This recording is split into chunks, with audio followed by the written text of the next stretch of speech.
Pueblos indígenas, interculturalidad sin desarrollo.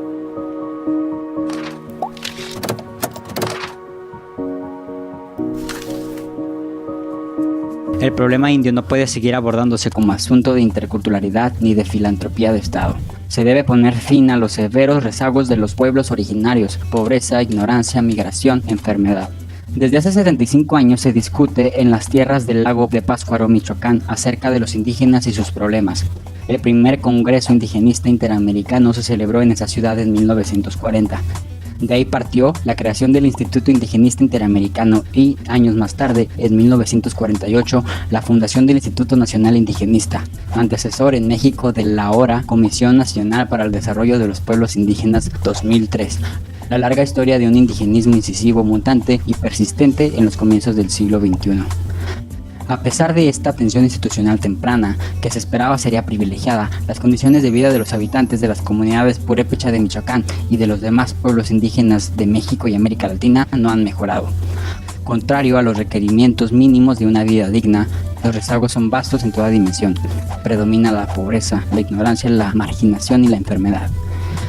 Mientras que se pueden mencionar avances en la provisión de servicios básicos en los países de la región, en general, el estudio Latinoamérica indígena en el siglo XXI es contundente al indicar que los pueblos indígenas se han beneficiado menos que los no indígenas en la mayoría de los aspectos, lo que ha contribuido a la persistencia y, en algunos casos, el aumento de brechas importantes.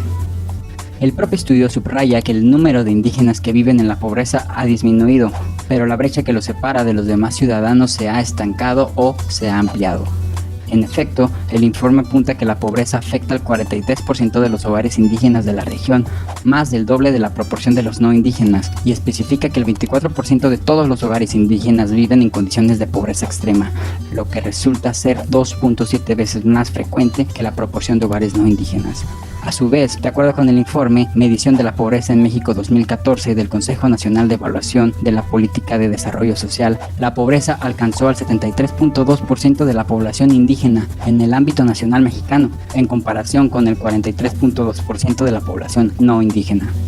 Además, la proporción de carentes alimentarios aumentó de manera severa entre los indígenas del país, de 34.4% a 38.8% en el periodo 2012-2014. La probabilidad para los jóvenes indígenas de completar el ciclo entero de educación secundaria en las ciudades es del 17%, mientras en el sector rural es tan solo del 5%. Por lo contrario, la región, el estudio Lat Indi 21, se enfoca a los 42 millones de indígenas de América Latina, quienes representan cerca del 8% de la población total. México, Guatemala, Perú y Bolivia mantienen las poblaciones indígenas más extensas, tanto en términos absolutos como proporcionales, representando más del 80%, 34 millones, del total regional. Perfil indígena en México. Para poner las cosas en una perspectiva nuestra, nacional, y sus posibles implicaciones en relación a las políticas públicas de desarrollo, deben tomarse en cuenta los siguientes elementos.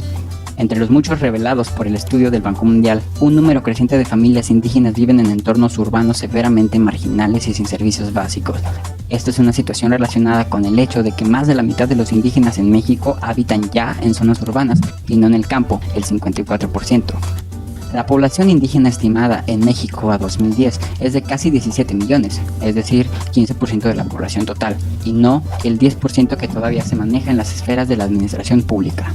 En las zonas urbanas, los hogares indígenas tienen menos de la mitad del acceso a electricidad y agua potable que otros hogares, un quinto del acceso a servicios de saneamiento y triplican la proporción de hogares con piso de tierra. ¿Cuáles son las causas de estas brechas económicas y sociales? ¿Por qué persisten en lugar de tender a desaparecer?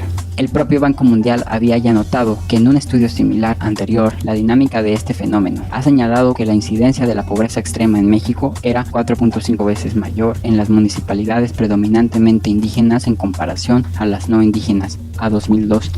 Del mismo estudio se concluye que esta pobreza ha sido dramáticamente creciente al afirmarse que esta situación se encuentra por encima de la proporción del 3.7 de la década anterior. Rezago educativo indígena y de educación superior. Además de que el analfabetismo entre la población indígena no ha sido eliminado, severa es en sí misma la secuela de rezago educativo que se presenta entre el total de los indígenas que acceden al sistema educativo nacional. Como presentado en el estudio por el Banco Mundial, el 60% de esta población de habitantes indígenas no terminó su educación primaria, en tanto que apenas 33% cuenta con la primaria completa. A su vez, solo el 5% de este mismo universo de población terminó la secundaria y solo el 2% alcanzó estudios completos de educación superior. Esto se da en el contexto de una cobertura general de educación superior para el país de alrededor del 30%. Educación superior en la región, bajo patrones similares de rezago educativo, grado por grado, primario, secundario. La situación de los habitantes de lenguas indígenas en los demás países de América Latina se manifiesta con la misma desigualdad al llegar al nivel universitario. La población indígena mayor de 24 que completó estudios universitarios es apenas registrable: Bolivia 2%, Colombia 1%, Ecuador 2%, Nicaragua 2%. Lo urbano y lo rural. En el mismo estudio se desglosa la situación social y de acceso a los servicios básicos de los indígenas latinoamericanos según su localización en el contexto de los procesos de migración rural-urbana de los países. De ahí que se revele el gran desafío que enfrentan los jóvenes indígenas y sus familias en las búsquedas de los medios de vida y de educación fuera de sus comunidades. Estas familias terminan asentadas en los barrios, contornos periurbanos y las favelas de las ciudades. Para el caso de México, de acuerdo con el informe, la probabilidad de los jóvenes indígenas de completar el ciclo entero de educación secundaria en las ciudades es mayor, del orden del 17%. Esto resulta en comparación con solo 5% de conseguir la misma educación en áreas rurales. Del mismo informe, se aprende que solo 1% de los indígenas que habitan en las zonas rurales terminaron estudios de educación superior y solo el 5% de los indígenas que habitan en las ciudades cuentan con una educación universitaria terminada.